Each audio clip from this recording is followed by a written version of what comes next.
Have you ever wondered how to make your street photography look like film? Well, I've been experimenting with a tool that might just be the easiest way to do it. And this tool is the Enhancer. Now, you may or may not have heard of it, but today I'm gonna show you what it is and let's see if it really holds up to the real thing.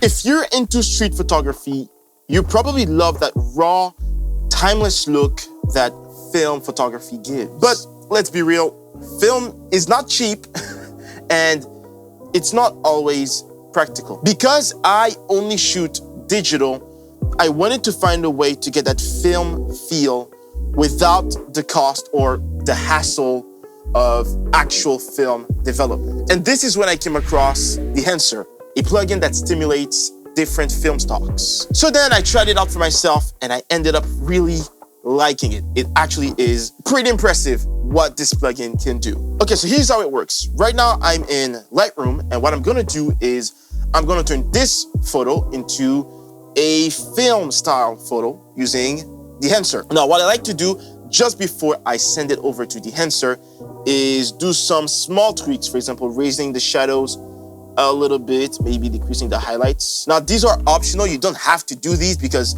you can also do that in the Enhancer, but it's just my personal preference. Now, to edit it in the Enhancer, all you do is you right click on the photo, edit in, then you choose the Enhancer. And then what it's gonna do is that it's gonna open the Enhancer plugin so that you can go ahead and do all your different adjustments. Okay, so this is the Enhancer plugin. So really quickly going over the different settings. On the right here, you have a vignette. To add a vignette, you have overscan. Now, overscan is pretty cool because you can add these film scans over your photos. So I really like that. We also have film damage. This is to add film damage to your photos. We have bloom. Now, bloom is pretty cool because it adds this diffused highlight look on your highlights, which you would get from using, say, a chromist filter. We have halation. Now, halation is pretty cool because it's kind of like chromatic aberration, but it looks good. Then we have film grain. Film grain is a classic.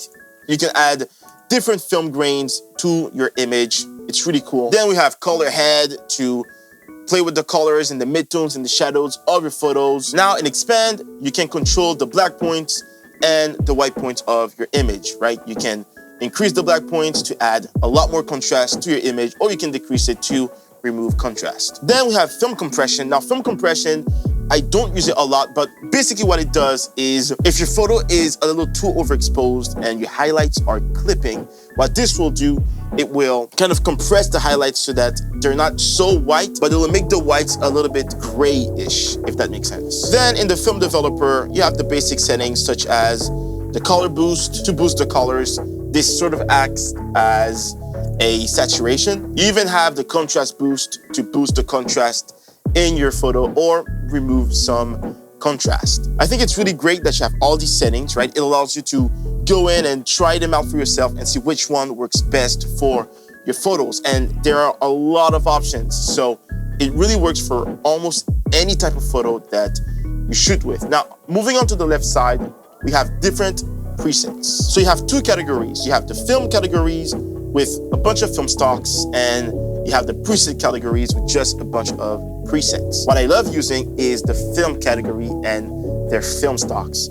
As you can see, there are a ton of different film stocks that you can use for your photos. There really is something for everyone in here. But I have a couple favorites personally.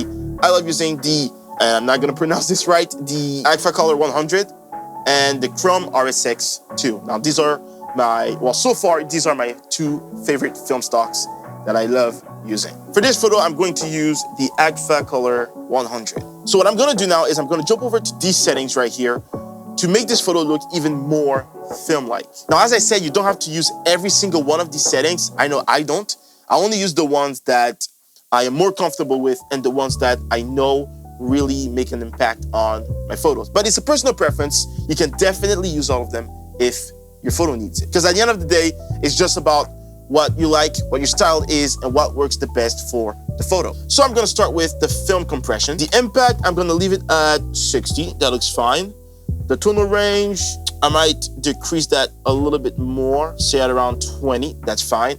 And the color density, leaving it at 50 is good for me. So if you really want to see what this is doing, let me zoom in here for you.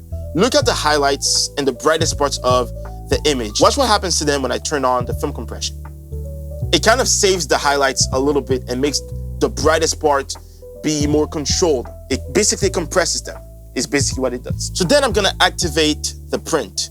And basically here you have different profiles, right? You have Cineon profile, you have linear, Kodak 2383, you have Fujifilm, but the one I'm gonna stick with is the glossy paper profile. Moving down to the color head, I'm gonna activate it. Now, all I'm gonna do here is I'm going to move the midtones to the left, and what this is gonna do is that it's gonna add a little bit of teal in the midtone. As you can see, if I do it all the way, it has a bunch of teal and blue in the midtones, but I just want a little bit, so I'm gonna leave it at around 15. Perfect. Okay, now we're gonna add some film grain, and now I have to say, I really love Dehancer's film grains. They're just amazing. They have a bunch of different options that you can use. I mean, now the one I love to use is the 16 millimeters ISO 250, and this looks just amazing. And I mean, it's just great, right? If I do a before and after, see before the grain and after the grain, I just love it. It really is amazing. Actually, I might even move it up to ISO 500.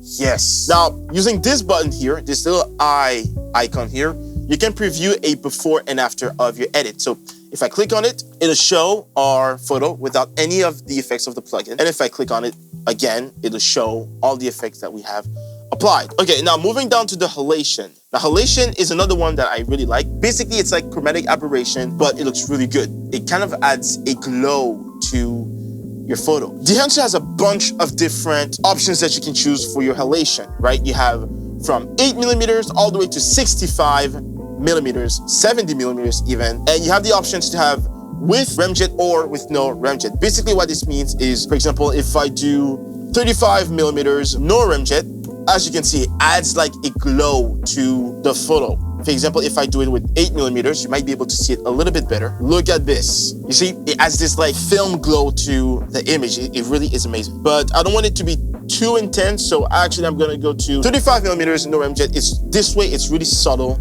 and just how I like it. Then I'm gonna move down to the bloom. Again, the bloom is really great. It kind of does what the halation does, but instead of adding a glow to the overall image, this one will only add a glow effect to the highlights, say the sky or the lights, basically the brightest parts of the image. If I go to 8 millimeters, you can see the effect is really intense. But I'm just gonna go down to 35, super 35, so that it's just subtle and not really in your face. Now, I'm not gonna add film damage because personally, I don't think it works for this particular photo, but you could definitely add some film damage for your photo as well. Again, they have a bunch of different options that you can choose. They have 35mm half frame, 35mm full frame, and 120 type. Definitely experiment with those and see which one you prefer the most. What I am gonna do is add overscan to the image. Look at this, boom. To me, this kind of like finalizes the whole film look. I just really love having those overscans there. And it's just amazing that Dehancer just has it there.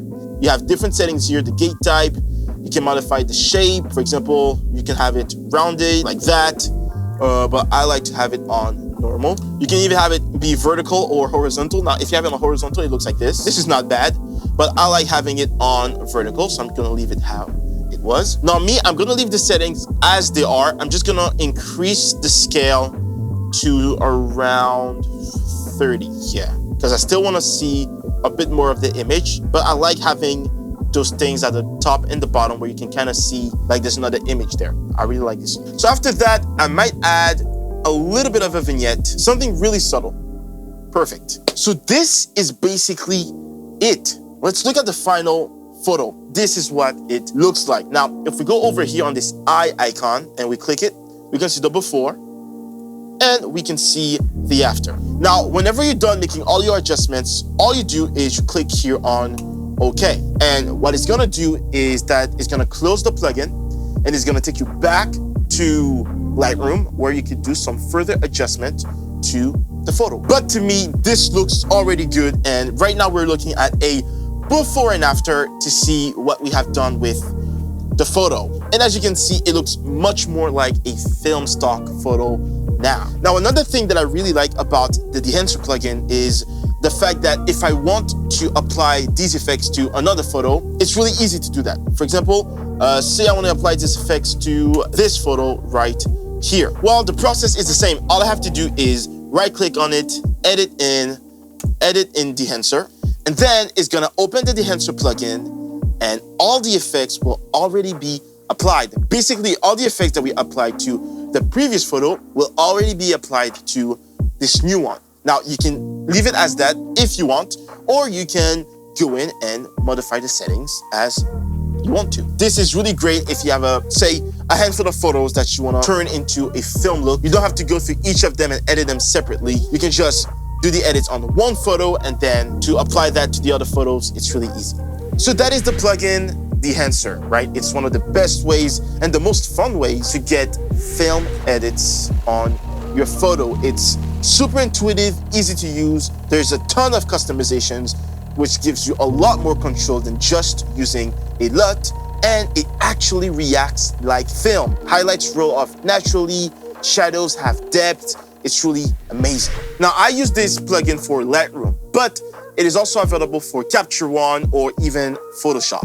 Overall, I've been having a lot of fun experimenting with it. And if you're into film style edits, it's definitely worth trying. Now, Dehancer isn't sponsoring this video, but if you want to try it out, I do have a discount code for you. Use code Newman10 for 10% off. Again, that is code Newman10 for 10% off. I'll leave a link in the description below. So let me know in the comments if you think film emulation is worth it, or do you prefer shooting with the real thing? Now, personally, I believe that plugins like this is more accessible to more people that want to have this film look without going to the hassle of, getting the film developed and shooting with film cameras. Now, you might have recognized some of the photos that I showed you in this video from a previous video that I did a few weeks back. And this was a video where I showed you how I capture street photography. And if you want to see how I captured these photos, well, you can watch this video right here. You can also click here to subscribe to my channel. Again, thank you so much for watching. The channel is growing. I really appreciate you. Check out my preset